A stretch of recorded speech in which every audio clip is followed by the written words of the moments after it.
Hurricane Ian left complete devastation in its wake. Some Sarasota County residents returned home to just ashes and memories. It's completely wrapped, no service. They want to protect their gas stations the same way you want to protect your homes. As you can see, we have really low visibility behind me. The wind, the rain is all very much picking up in this moment. The FBI confirms the remains found yesterday at the Carlton Reserve are in fact of Brian Laundrie. And as I mentioned, we are a swing state. Right now, we have more registered Republicans than Democrats, but we'll see what happens. It all comes down to Election Day. There's just a steady flow of traffic, of cars just going in and out around this parking lot to cast their ballot.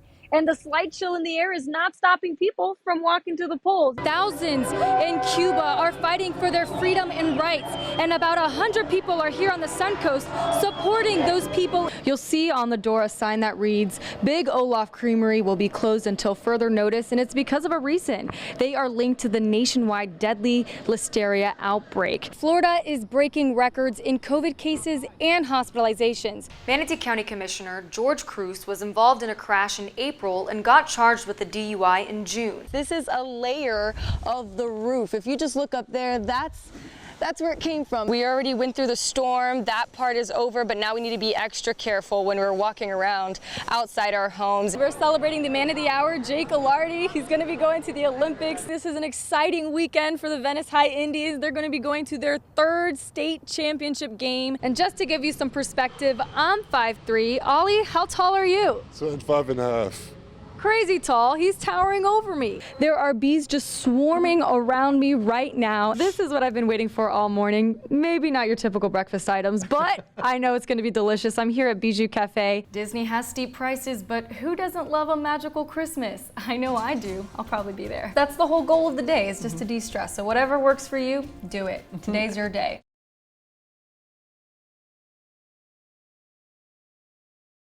Residents here at Lake Village Retirement Community in Nokomis are frustrated.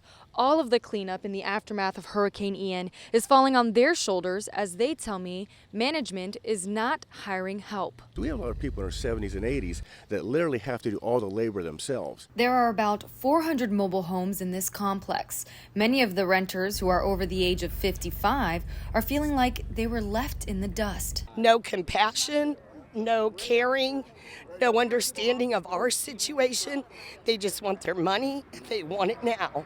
No one even asked any conditions of how we were. Took the time to find out if people were safe. Their biggest concern, the lack of communication from their park manager, Florian O'Day. We call corporate, we call local management, we get no response at all. So they took it outside, protesting Thursday morning.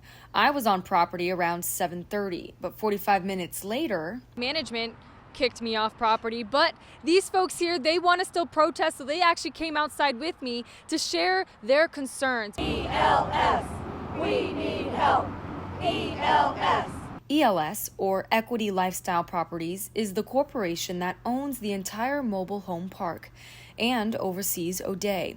When I reached out to corporate, they responded to me with an email statement saying, in part, the safety and well-being of residents and employees of the community are our priority.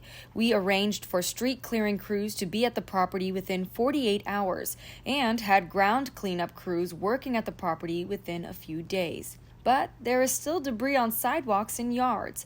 After days of no communication, O'Day sent out a robocall on Wednesday saying, There will be someone in the office at 9 a.m. and you can come pay your rent then. This infuriating the masses. You got to take care of us. We take care of you every month, sending a check in to make a profit.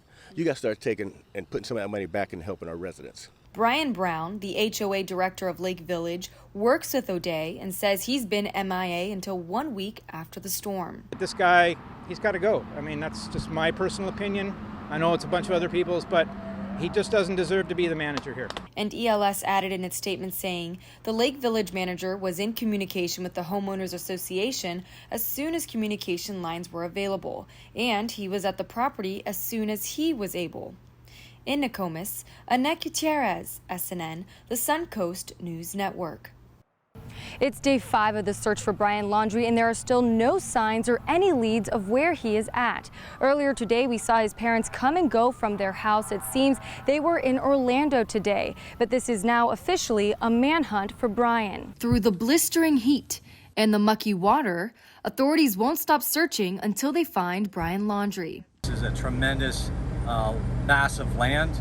The more people, the more effective we are. So we need all this manpower and all the staff that we can grab. More resources are added each day as the manhunt continues. On Thursday, 75 people from 16 different agencies aggressively searched the Carlton Reserve from the Venice entrance.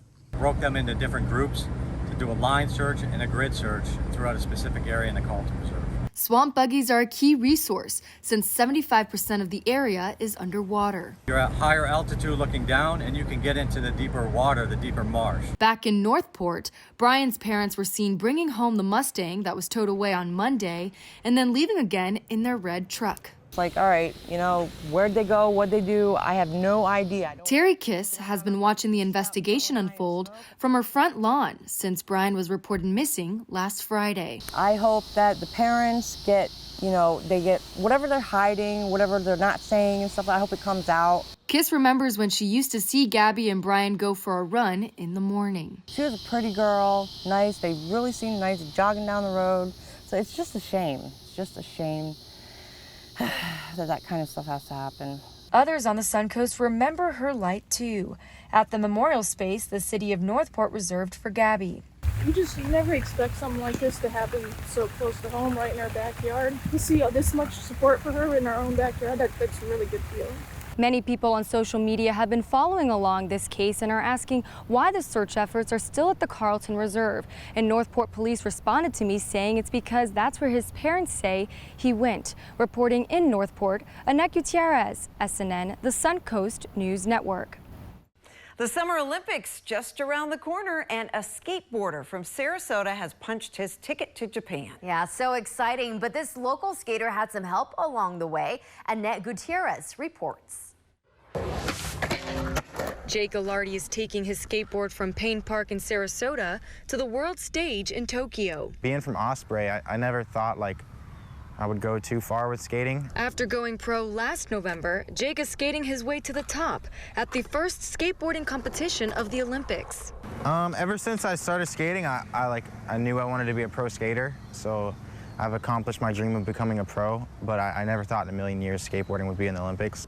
This past weekend, he secured a spot in the Summer Games after finishing 7th at the Street Skateboarding World Championships in Rome. He ranked 2nd overall in the United States. It's more exciting than nervous, for sure. While this is a solo sport, Jake didn't make it to the global stage on his own. His twin brother, Nate, has been with him every step of the way. He's been there since day one. And I was always just filming with my brother. I never thought I would pursue and have my camera be like my passport to the world. While Jake does the tricks, Nate films them. He's came a long way, just from a little kid wearing full pads and a helmet here to now competing on a global scale. Nate helped expose his brother by making videos and getting him sponsors, but it's his support that means the most to Jake. It means the world to have him by my side because we've been together since day one, and then now we're both achieving our dreams as we're going along this path. And gold medal would be awesome, but with or without a gold medal, he's still an Olympian. I mean, I'm very proud of him, so happy for him. In Sarasota County, Annette Gutierrez. And we wish him luck. News Channel 8 at 5 is straight ahead.